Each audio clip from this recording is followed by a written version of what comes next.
ফিলিস্তিনিদের ওপর হামলার প্রতিবাদে বাংলাদেশের রাজধানী ঢাকায় আয়োজিত মার্চ ফর গাজা কর্মসূচিতে লাখ লাখ মানুষ অংশ নিয়েছেন। বাংলাদেশিদের এই বিক্ষোভের খবর প্রকাশ করেছে বার্তা সংস্থা এপি। তাদের বরাতে খবরটি পুনরায় প্রকাশ করেছে ইসরায়েলি প্রভাবশালী সংবাদ মাধ্যম টাইমস অব ইসরায়েল। সেখানে নেতানিয়াহুর ছবিতে পেটানোর বিষয়টি মূল শিরোনামে উল্লেখ করা হয়েছে।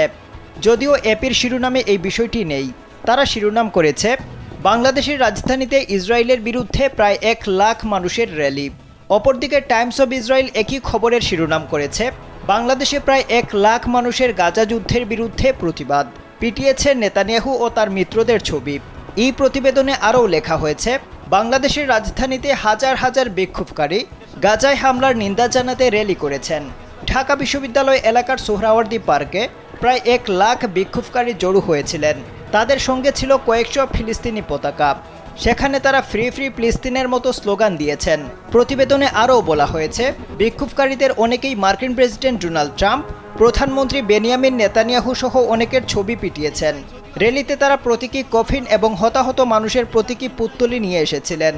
প্রতিবেদনের শেষের দিকে বাংলাদেশ 17 কোটি মানুষের একটি মুসলিম প্রধান দেশ, ইসরায়েলের সঙ্গে তাদের কোনো কূটনৈতিক সম্পর্ক নেই এবং তারা অফিসিয়ালি একটি স্বাধীন ফিলিস্তিন রাষ্ট্রকে সমর্থন করে, এই বিষয়টিও উল্লেখ করেছে টাইমস অব ইসরায়েল।